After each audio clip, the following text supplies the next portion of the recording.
ThaBoxingvoice.com here with the man Andre Ward, brother. Great night of fights. What were your thoughts on the main event? Burchell came out victorious. Oh, man, Burchell did what he had to do. That's kind of how I saw it going. You know, I figured if he came in on point, that he was gonna probably do it a lot sooner than he did it the first time.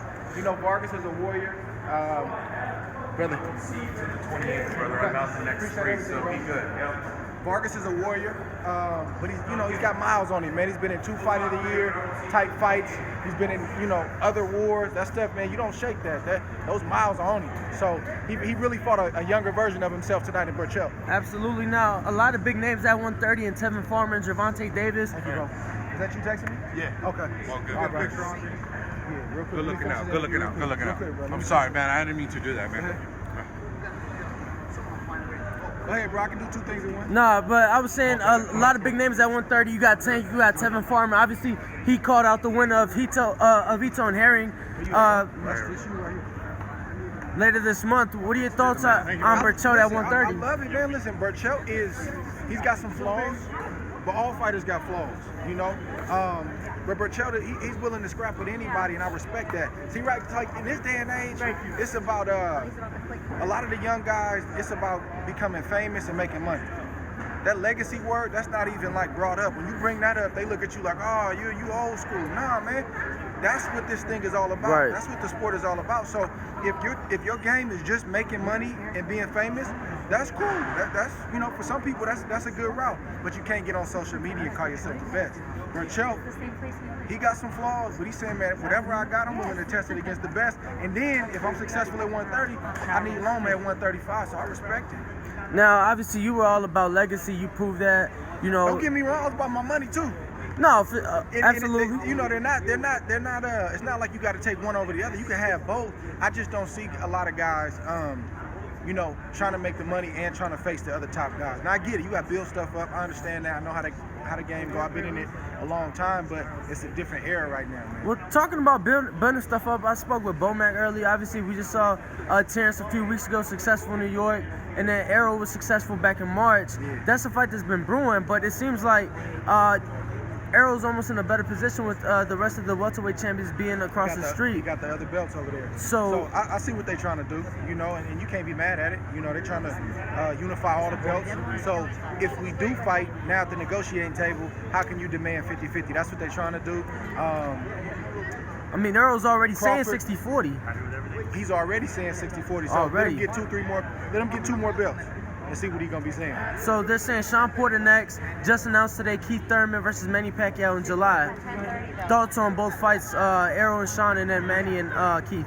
I mean, the Manny and Keith, that's interesting, man, because Manny's getting older, but he showed himself well against Broner. Keith had a really hard time against Josecito. But that's why I got Manny Pacquiao at number 10. A lot of people say, how's Manny still on there? I said, because Manny not only has a resume, but he's still young, and he's still asking for smoke from the younger guys. And Keith Thurman didn't look that good in his last fight, so we'll see how that plays out. I can walk with you, Dre. Yeah, as far as Porter and Thurman, man, Porter's in any fight that he's in, and we've talked a lot about Spence and a lot about Crawford, as we should, because they're 2 of the top guys, if not the top 2 guys in the division.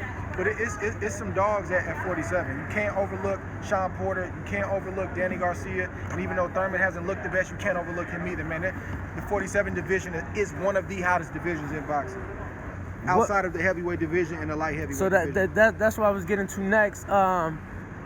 Next weekend in New York, you got Deontay Wilder fighting Dominic Brazil. You caught a lot of flack for some comments that were made, but What'd I say? I mean, things on social media. Yeah, what'd I say? I mean, everybody knows. You tell us what you said. I'm asking you. I don't want to misspeak verbatim. I didn't feel like I said nothing controversial. Well, no, and that's what I'm saying. But yeah, people turned it. Some people did. Yeah. Maybe one more question.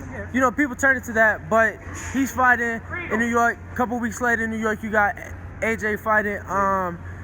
Now a replacement in Andy Ruiz. Thoughts on both fights, and then that fight happening next. I think with Wilder Fury, I don't think I said nothing out of line. At the end of the day, like, I've been fighting 23 years, bro. Like, I'm gonna always respect the fight. I've never said nothing reckless about an opponent. I've never disrespected an opponent. So why would I disrespect a guy that you know I would never fight? Like that's not my thing. But what happens is fighters, we're some of the toughest individuals in the world, but we also some of the most sensitive.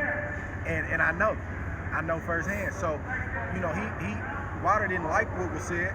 But tell me what I said that was wrong. No, fair point. So I'm hoping that both guys get through the 1 tune-up or maybe the 2 tune-ups, and then, you know, later this year, maybe 2020, let's get the rematch and figure out who the best heavyweight in the world is. So you don't think one of the best, because we still got Joshua out there, so we can't say the best. And that's what I'm getting at, because wouldn't you say that Fury was almost pretty much ducking with signing that ESPN deal? Nah, you can't say that. Because if that's the case, then you can say that Wilder was ducking Joshua by not signing the Dazn deal. But that fight is still being talked about, though. It's a lot of fights being talked about, but it's not a lot of fights being signed. So I'm not saying Wilder ducked Joshua, but I'm saying if you're gonna go off of that premise, then you can use that toward him too. So I'm from what I'm hearing and from what I'm seeing, I think that Wilder and Fury, they want to scrap. I think they're trying to get 1 or 2 in between. So hopefully let's see if they make it. Dre, thank you for your time. If you enjoyed the video, feel free to hit the like, subscribe, and share. As always, if you want to support us to the next level, head over to the patreon.com/ThaBoxingVoice. We have tons of exclusive from Border Wars, Entitled, betting shows, the list goes on and on and on. But in addition to that, if you guys have questions for fighters, trainers, and promoters, this is where you can submit them. We will run out, get these questions answered, and put it back on the show just for you guys. Appreciate it. Peace.